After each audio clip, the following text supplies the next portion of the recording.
Eh bien, mes frères et sœurs, que le Seigneur vous bénisse et que le Seigneur vous garde. Gloire au Seigneur. Alléluia.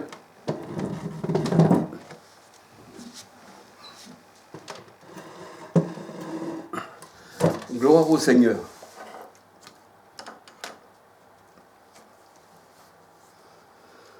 Aujourd'hui, mes frères et sœurs, j'aurais voulu vous parler encore de ceux qui gouvernent ce monde.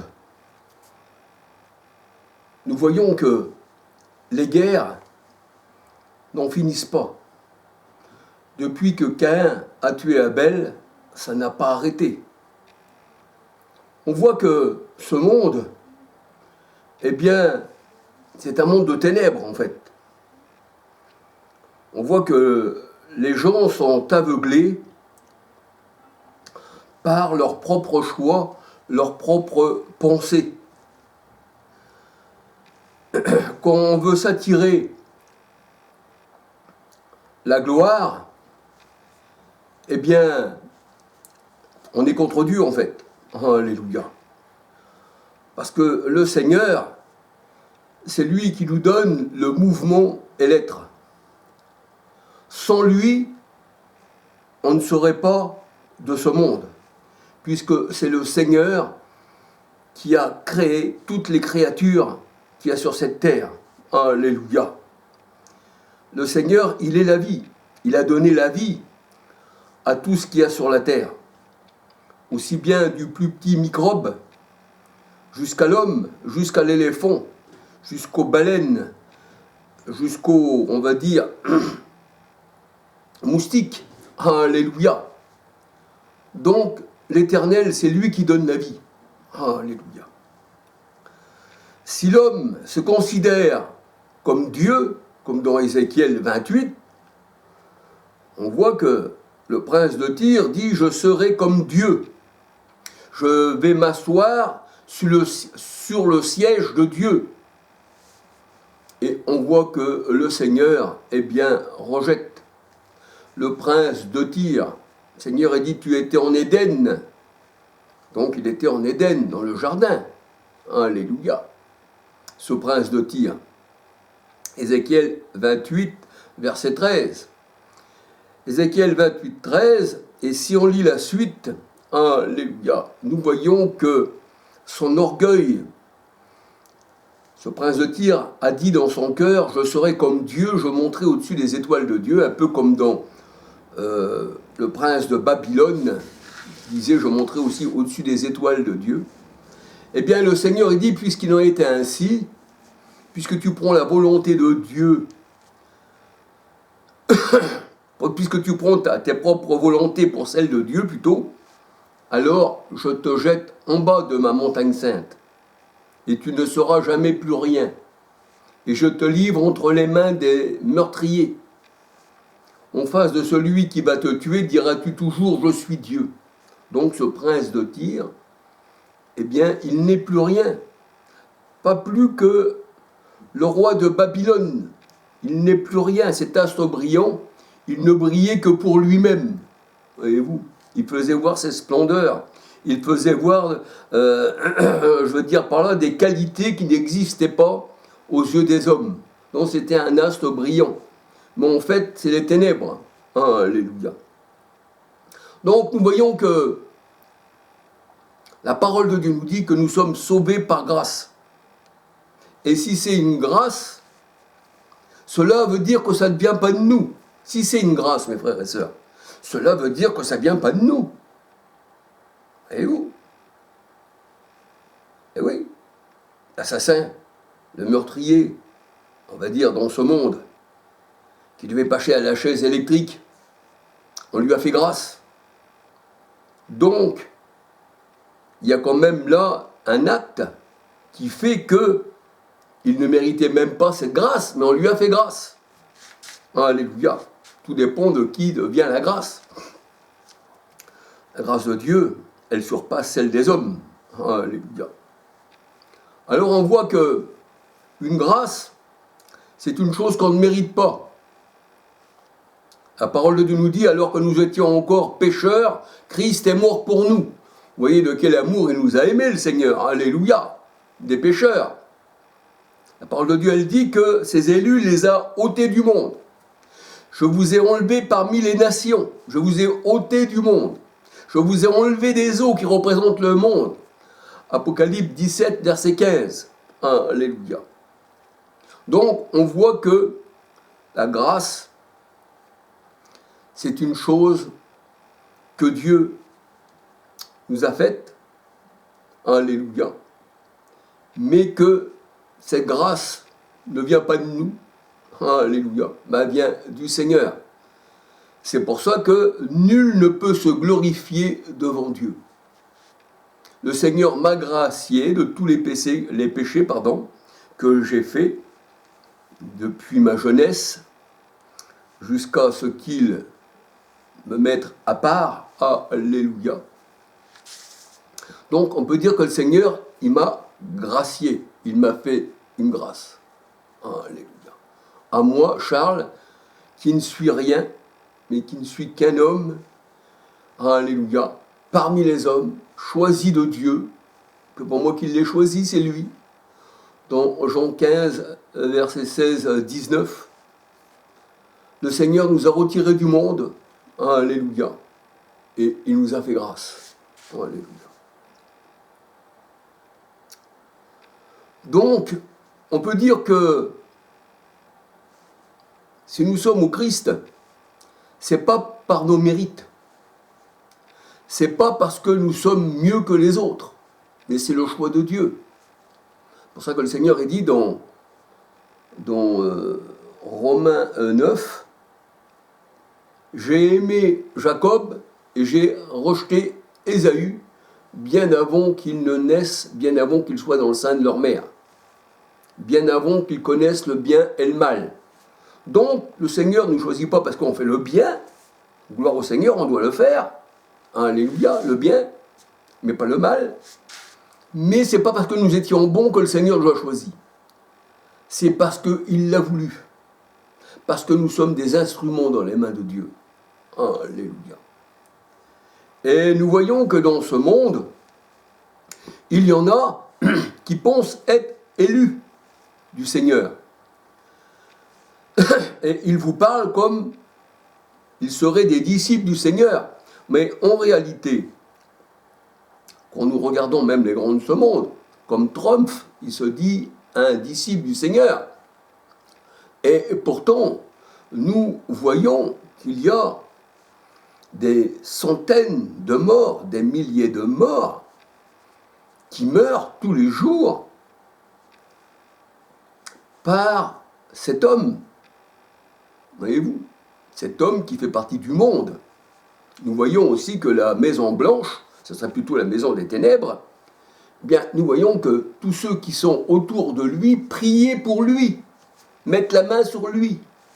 C'est pour ça que la parole de Dieu nous dit que le diable se déguise en ange de lumière, ainsi que ses anges, c'est-à-dire ses envoyés, ceux qui sont à ses ordres. Alléluia. Donc nous voyons que même si l'on dit qu'on appartient au Seigneur, ce n'est pas tous ceux qui disent Seigneur, Seigneur qui seront sauvés, seuls ceux qui font la volonté. Nous voyons que Trump, eh bien, je regardais l'autre jour tous ces bombardements, tous ces gens écraser ces enfants avec leur mère dans les bras et tout ce que vous voulez, quand ils allaient sous les souterrains pour se cacher des bombardements. Eh bien, des enfants, des femmes, des hommes criaient encore sous les décombres parce qu'ils se cachaient, ils pensaient être à l'abri. Bon, au final, ça veut dire que tout ce béton là les a recouverts, il y avait peut-être encore quelques poches d'air, mais il y avait des gens peut-être encore, là encore, qui sont encore vivants et qu'ils espèrent qu'on viendra les sauver. C'est une drôle de situation pour un enfant qui se retrouve sous les décombres, pour une mère aussi, alléluia, pour un père, quel que soit l'humain qui est là-dessous, eh bien c'est triste, voyez-vous. Tout ça, ça arrive par ceux qui se disent enfants de Dieu, chrétien et qui gouverne le monde. Voyez-vous, Trump se dit disciple du Seigneur. Mais la parole de Dieu nous dit, on reconnaît l'arbre à son fruit. Dans Matthieu 7, versets 15 à 20. Et les fruits, nous les voyons. Nul assassin n'héritera du royaume des cieux. La parole de Dieu nous dit, tu ne tueras point. Tu ne tueras point. Alors, là, c'est même plus tuer. C'est carrément des génocides. Et son ami Ben Yaou, qui pour moi, l'Amérique et Israël, selon la chair, on appelle des sionistes, aussi bien juifs sionistes que chrétiens sionistes comme Trump. C'est pour ça que la parole de Dieu nous dit, ils se nomment juifs, mais ils ne le sont pas. Alléluia. Eh bien, on voit que l'Amérique et Israël, ce sont la même unité. Ce sont, on va dire, deux frères inséparables. On retrouve sur le drapeau israélien, non israélite, l'étoile à 6 branches que l'on retrouve sur le dollar américain. Qui sur le dollar américain retrouve cette pyramide franc-maçonnique. Voyez-vous. Et cette pieuvre a pris, eh bien, le monde. Et elle gouverne le monde. On appelle ceci des sociétés secrètes, parce que tout se fait en secret. Les dirigeants du monde, en fait, on regarde, il y a beaucoup de choses qui se passent parmi eux en secret. Voyez-vous, il se passe des choses secrètes, qu'on appelle les sociétés secrètes, que vous ne pouvez pas connaître. Alors que, normalement, ces dirigeants, vu qu'ils sont élus par le peuple, ils devraient être au service du peuple.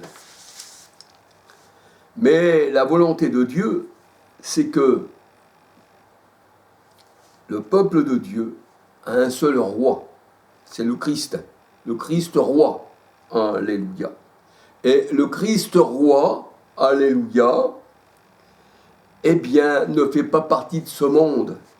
Le Seigneur s'est séparé de ce monde. Pourquoi ? Parce que c'est le monde des ténèbres. Si vous êtes le chef de ce monde, si vous êtes le chef des ténèbres, 1 Jean 5, 19, 20, vous ne pouvez pas être au Seigneur. Vous ne pouvez pas être ami du monde, être dans le monde, être le chef du monde et être disciple du Seigneur. Un disciple du Seigneur n'a jamais bombardé des villes, des enfants, des femmes, des vieillards, des hommes. Non, jamais. Jamais. Nous ne voyons pas que les apôtres, eh bien, agissent comme les chefs du monde et comme le monde. On ne le voit pas. On ne le voit pas. Le Seigneur, il dit, on reconnaîtra que vous êtes mes disciples à l'amour que vous avez les uns pour les autres. Mais jamais le Seigneur, il a dit, on reconnaîtra que vous êtes mes disciples aux bombes larguées sur des enfants, sur des femmes, sur des hommes, les ensevelir et s'acharner, eh bien, à faire le mal. Alléluia. Ceci est contraire à la parole de Dieu. Ce ne sont pas des enfants de Dieu, ce sont les enfants des ténèbres. Et ils marchent dans les ténèbres. Et c'est dans les ténèbres, eh bien, qu'ils font des choses secrètes. On en voit les fruits, la pédophilie, voyez-vous, les camps de concentration. D'ailleurs, l'étoile à 6 branches, ceux qui étaient dans les camps de concentration, ont porté ce signe sioniste, voyez-vous. Mais comme les gens dorment, réveille-toi d'entre les morts, qui dit le Seigneur, et Christ va t'éclairer. Eh bien, comme les gens dorment, le voleur, la Bible elle dit, il vient la nuit pour ravir, pour tuer. Alléluia. Parce que pour le Seigneur, vous êtes morts. Vous n'avez pas la nouvelle naissance. Quand le Seigneur dit, j'ouvrirai vos tombeaux, mon peuple, j'ouvrirai vos tombeaux, Ça veut dire par là que tant que tu n'appartiens pas au Seigneur, tu es dans un tombeau. Alléluia. Tu es mort. Réveille-toi d'entre les morts et Christ va t'éclairer. Alléluia. Ceux qui appartiennent au Seigneur, eh bien, c'est dans Ézéchiel 37, la vallée des ossements, où là l'Esprit, eh bien, se répand sur ces ossements. Alléluia. Et les ossements se rapprochent les uns des autres. Et c'était l'armée de l'Éternel. Le Seigneur a ressuscité ses enfants d'entre les morts. Alléluia. Alors le Seigneur est contre les rois de ce monde. Acte 4, 25, 26, 27. Le Seigneur, il est contre la bête, contre les rois. Alléluia. Gloire au Seigneur. Alléluia.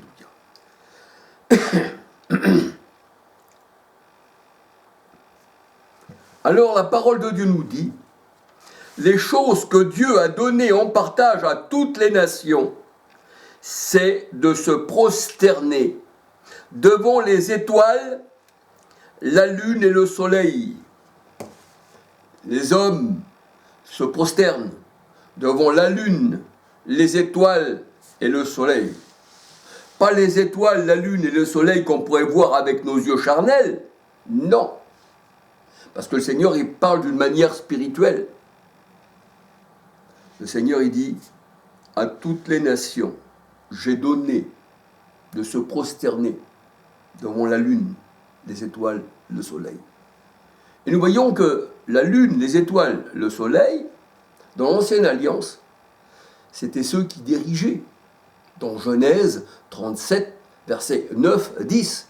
Alléluia. Les étoiles, la lune, le soleil, ce sont des hommes. Les étoiles, c'est aussi des anges. Apocalypse 1, verset 20. Et les anges, eh bien, c'est des hommes. La parole de Dieu nous dit, il y en a qui ont aussi accueilli chez eux des anges sans le savoir. Donc, c'est des hommes. Alléluia. Mais le Seigneur, il dit que ceci a été donné à toutes les nations d'adorer la lune, les étoiles, le soleil. Ça représente l'homme. Ça représente l'homme qui dirige, comme les grands de ce monde. Beaucoup se prosternent devant un pape, mon Seigneur, mon Sauveur. Il le prie même, le pape, il le prie. Ah oui, parce qu'il prie les hommes, en fait. Il prie aussi Thérèse de Lisieux, Jean Piot, enfin tous ces curés, voyez-vous, c'est l'homme, ça. On se met devant l'homme et on le prie et on l'adore. Et ça, c'est contre l'Éternel. Alléluia. Seul Dieu tu adoreras, alléluia. C'est ce que la parole de Dieu nous dit. Alors, le Seigneur a donné à toutes les nations, on partage sur cette terre, c'est de se prosterner devant les étoiles, la lune, le soleil, c'est-à-dire symbole des hommes, c'est-à-dire qu'ils rendent un culte aux hommes. Genèse 37, versets 9, 10. Acte 7, versets 42, 43. Alléluia.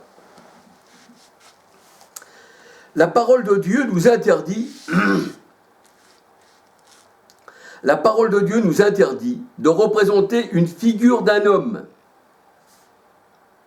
ou d'une femme ou la figure d'un animal ou la figure d'un animal.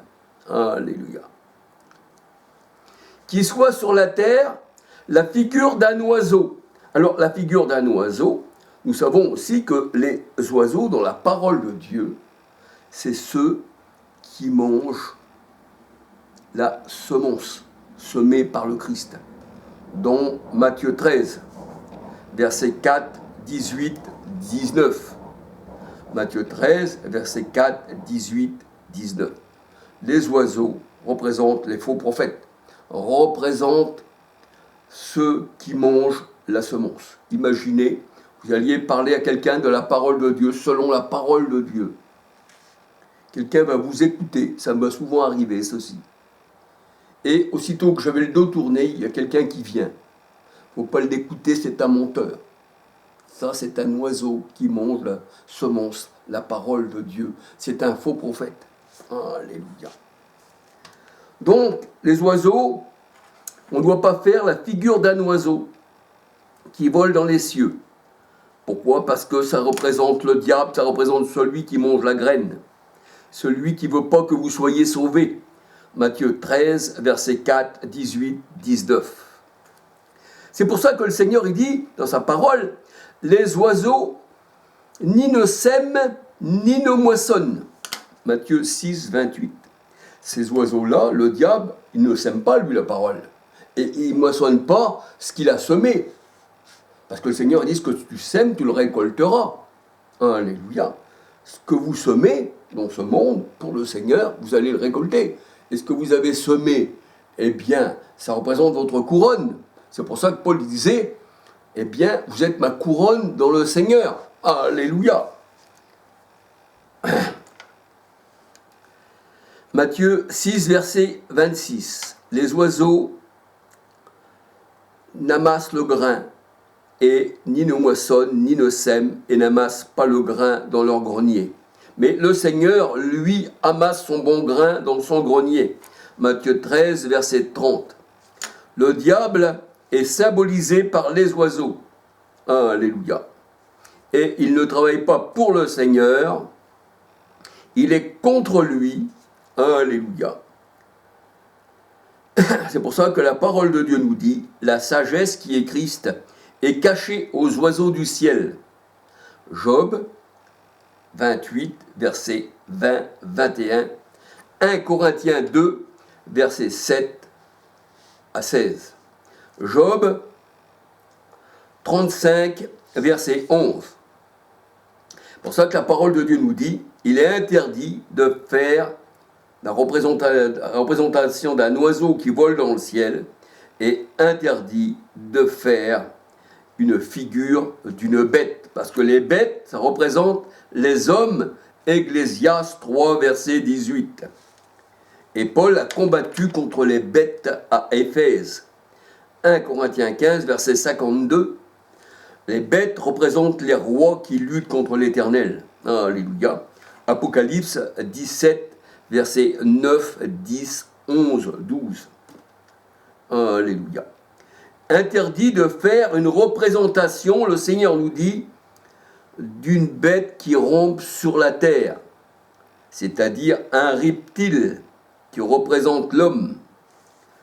Alléluia. Matthieu 23, verset 33. Gloire au Seigneur.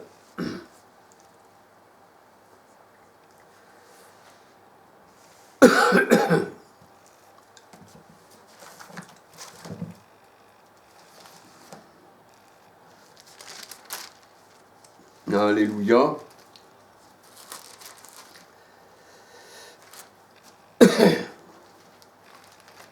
Excusez-moi, j'ai oublié de marquer d'écrire le verset.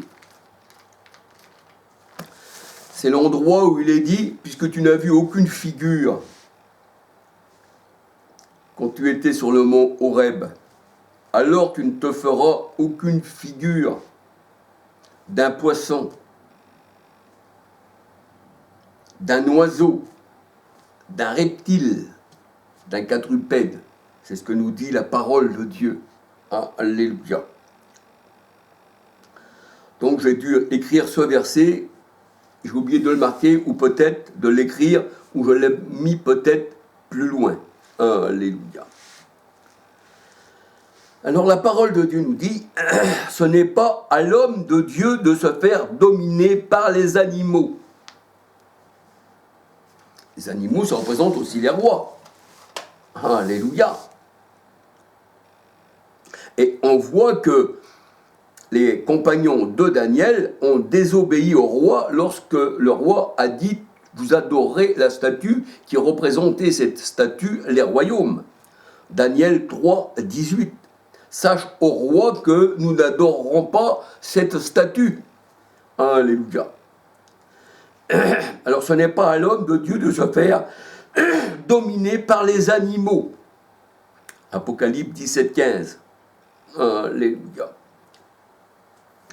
De faire dominer par les animaux de la mer. Alléluia.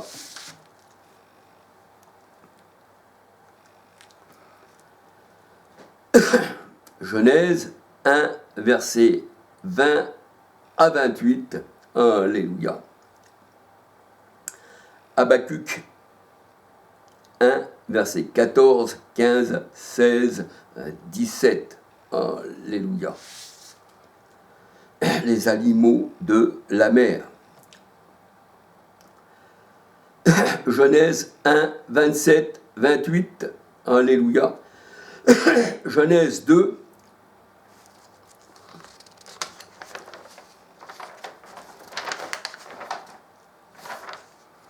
Genèse 2, verset 19-20, Deutéronome 26, verset 19, Ézéchiel 38, verset 19, 20 à 23.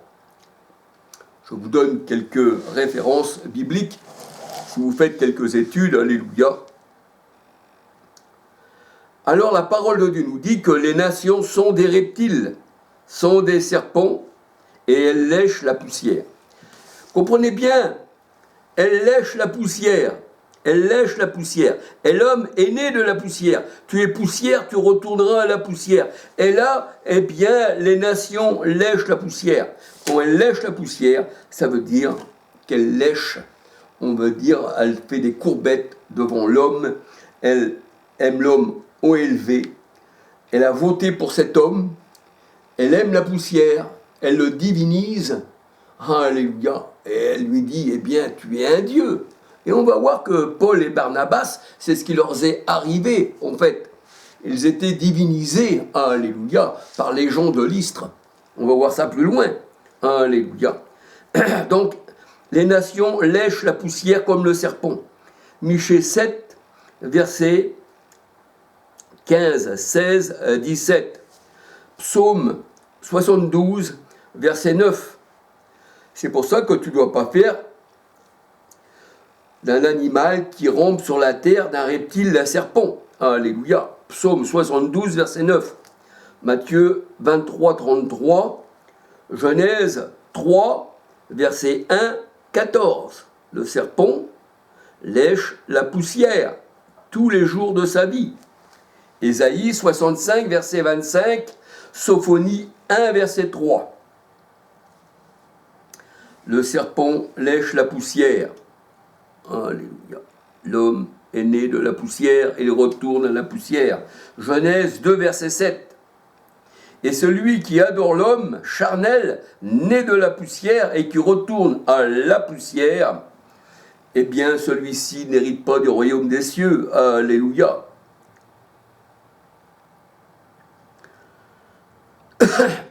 Ils adorent la créature au lieu du Créateur. Romains 1, versets 21, 22, 23, 24, 25, 27, 28 à 32. Genèse 3, versets 14, 15. Alors, comme le Seigneur, il dit que l'homme doit dominer sur les animaux, c'est plutôt les animaux qui dominent l'homme de ce monde. Ecclésiaste 3,18, les hommes, ce sont des animaux. La bête, ce sont des rois. C'est eux qui dominent les hommes, les nations de ce monde. Et les nations de ce monde leur rendent un culte. Alléluia. La mer même est représentée dans la parole de Dieu comme un monstre. Job 7, verset 12. Alléluia. Alors, le monde charnel se fait dominer par la bête et lui donne gloire. La bête est terrestre et charnelle. Elle est assoiffée de sang. Elle est contre le Seigneur. La parole de Dieu nous dit que la bête, c'est un dragon. Selon les versions, un crocodile. Selon des versions encore, une baleine. Elle vit dans les grandes eaux. Comme on va dire Pharaon, grand dragon dans le Nil, dans les eaux. Alléluia. Ézéchiel 29, verset 3. Apocalypse 13, Ézéchiel 29, verset 3, version Thomson. Apocalypse 13, verset 1, 6, 8, 11. La bête séduit les habitants de la terre. Et par des paroles, si vous votez pour moi, si vous faites ceci, si vous faites cela, je ferai ceci pour vous. Mais ce qu'ils attendent, les gens de la terre, ceux qui votent pour des rois, ceux qui s'appuient sur l'homme, Jérémie 17,5, ils s'attendent qu'ils vont être chéris par ces gens-là. Mais la parole de Dieu nous dit que les gens, les rois de la terre, eh bien, c'est les dominateurs de ce monde.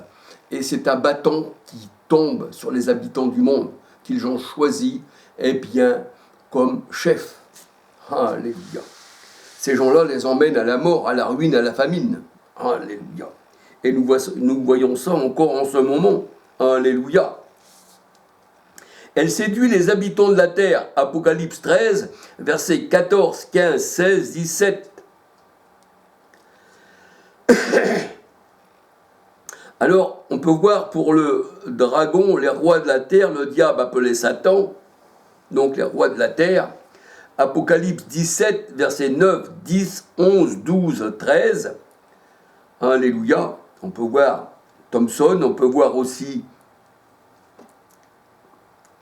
pour dragon, on peut voir aussi la version Chouraki qui explique beaucoup, eh bien, que le dragon, c'est l'homme. Alléluia. L'homme qui s'élève au-dessus de toute création. Alléluia. Apocalypse 17, versets 9, 10, 11, 12, 13.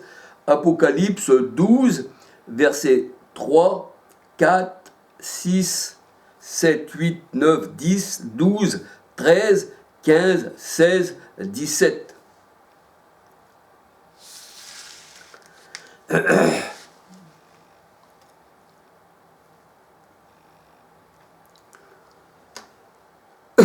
Alors, les choses que Dieu a données en partage à toutes les nations.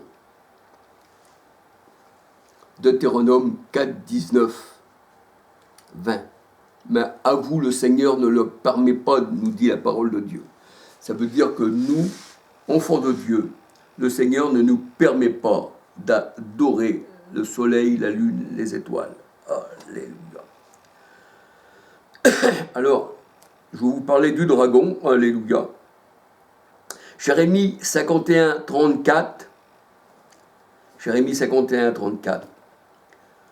On peut voir aussi dans la Bible Thomson, Ézéchiel 29, verset 3. On voit que Pharaon est un grand dragon au milieu des eaux, c'est-à-dire au milieu du monde. Apocalypse 17, verset 15. Alléluia. La version Thomson, psaume 74, verset 13, 14. Ésaïe 51, verset 9, 10.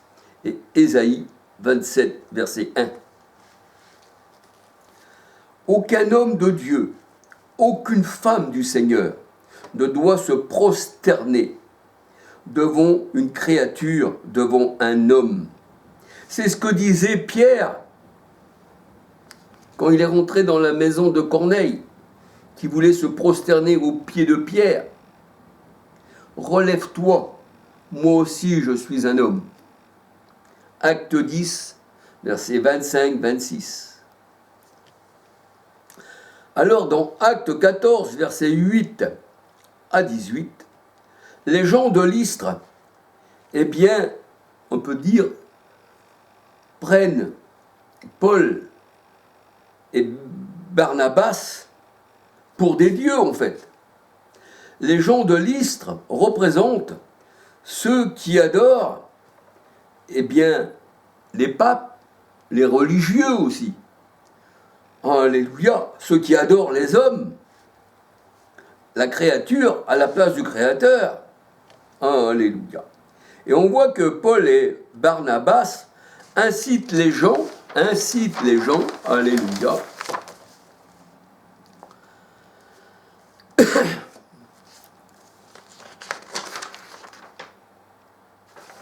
à ne pas leur rendre un culte.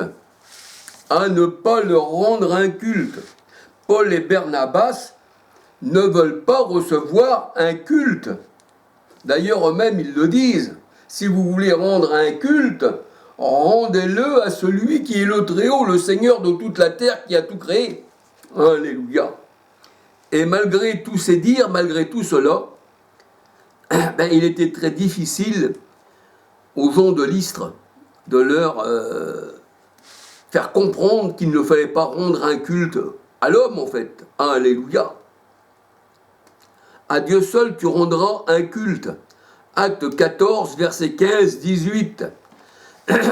Deutéronome 6, verset 13 à 15. Luc 4, verset 8. Apocalypse 19, verset 9-10. Tu ne dois pas rendre un culte même à un ange, c'est-à-dire à un homme. Apocalypse 19, verset 9-10. Apocalypse 22, verset 8-9.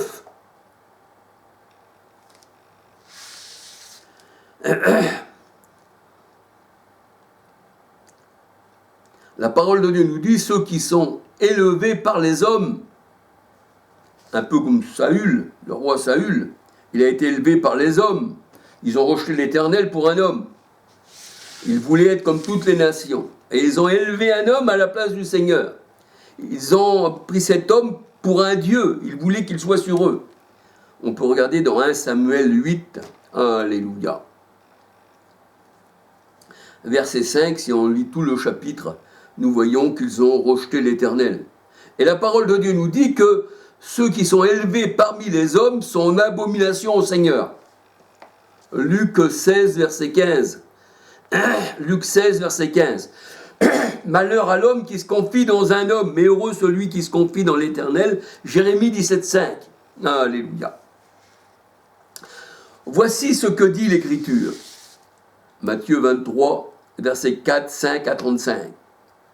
Alléluia.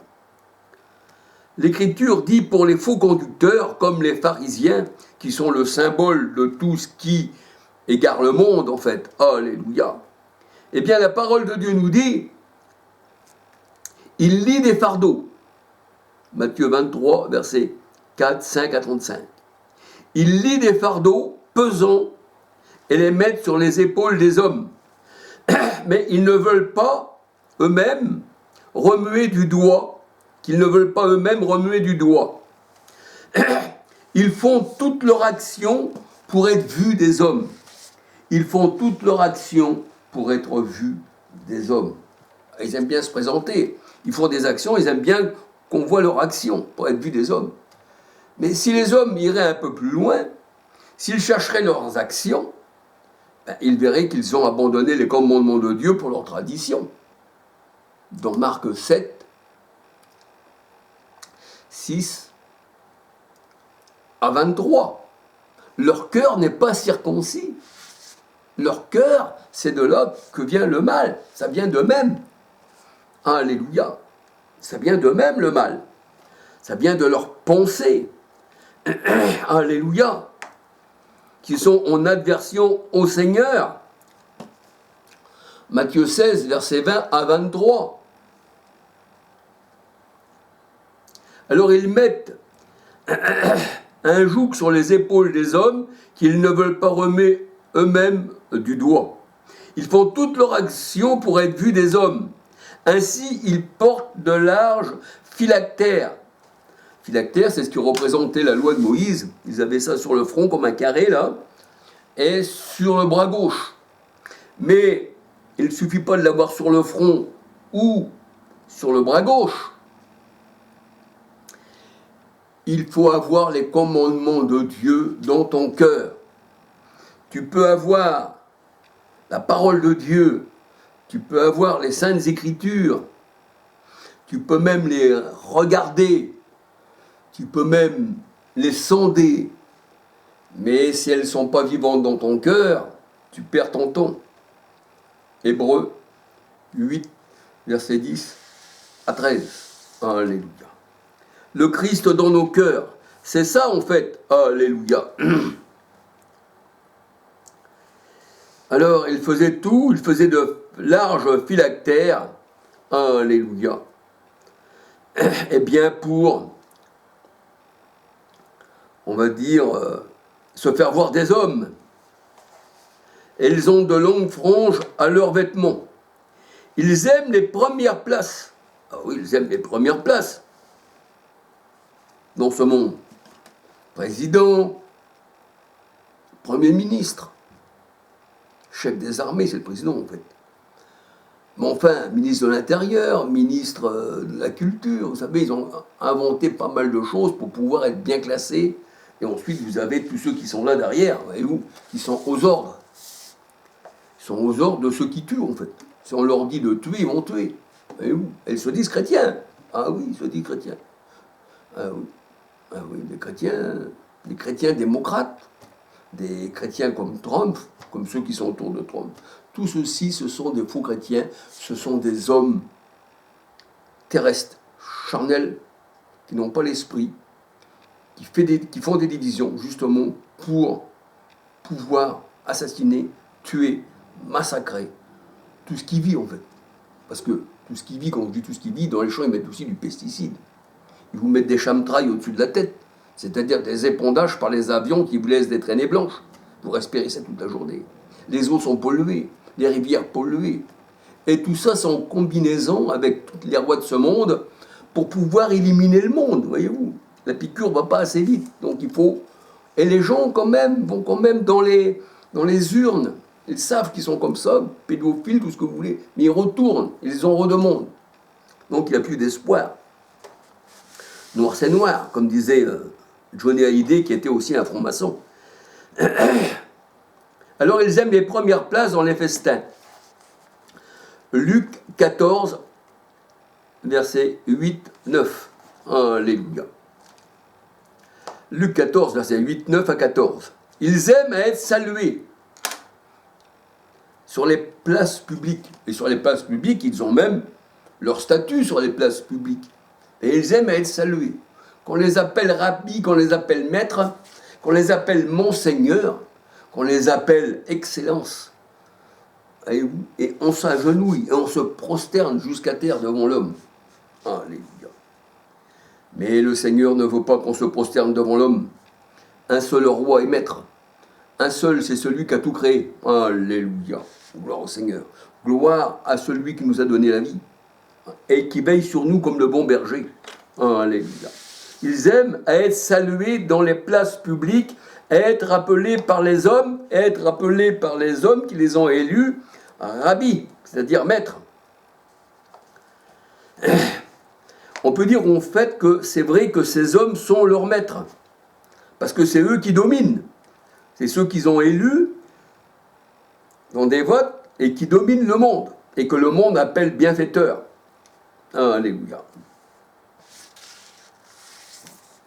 Alors on voit que le Seigneur, eh bien, dit à ses disciples et à la foule, dans Matthieu 23, versets 1, 8, 9, 10, 11, 12, « Mais vous, ne vous faites pas appeler maître, ne vous faites pas appeler rabbi, ne vous faites pas appeler excellence, ne vous faites pas appeler père, papa, ne vous faites pas appeler, eh bien, on va dire, je ne sais pas, mettons,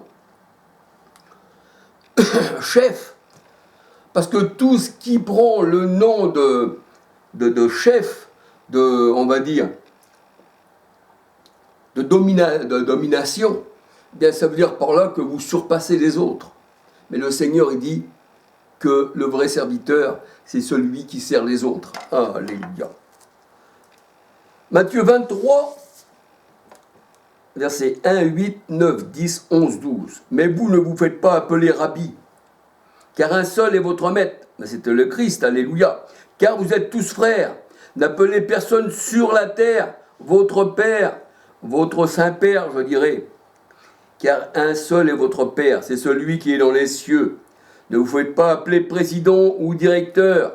Un seul est votre directeur, le Christ. C'est lui qui vous donne la direction. C'est lui qui a la direction de votre vie. Alléluia. Le plus grand parmi vous sera votre serviteur. le plus grand parmi vous sera votre serviteur.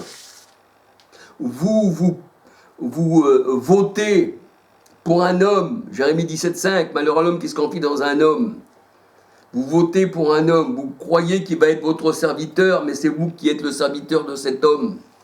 Vous avez voté pour être esclave. Alléluia. Le plus grand parmi vous sera votre serviteur, car quiconque sera abaissé, alléluia, quiconque s'abaisse sera élevé. Matthieu 23, versets 1 à 12 à 36. Ésaïe 2, versets 11 à 22. Celui qui sert la parole de Dieu nous dit, est le plus grand. Celui qui sert est le plus grand de tous. Matthieu 23, verset 11. Parce que le Seigneur n'a pas la pensée des hommes. Alléluia. Le Seigneur Yeshua est venu comme un serviteur. Lui qui était le roi, lui qui est le créateur de toutes choses. Il est venu comme un serviteur. Jean 1, verset 49. Psaume 74, verset 12. Luc 22, versets 24 à 27. Le Seigneur a pris une forme de serviteur. Il a pris une forme humaine. 1 Timothée 3,16. Il s'est manifesté dans la chair et il est devenu serviteur. Alléluia. Philippiens 2, versets 5, 6, 7, 8 à 11. Alléluia. Et la parole de Dieu nous dit, il faut avoir les mêmes sentiments, que ceux qui étaient en Christ. Romains 12, verset 16. Romains 12, verset 16. Ayez les sentiments qu'il y avait en Christ. C'est-à-dire, soyez serviteurs des autres. Si vous êtes abaissé devant le Seigneur, vous êtes le plus grand. Vous êtes le serviteur des autres. Et c'est pourquoi la parole de Dieu nous dit que le Seigneur, il est venu comme un serviteur, et c'est pour ça que Dieu l'a souverainement élevé et lui a donné le nom qui est au-dessus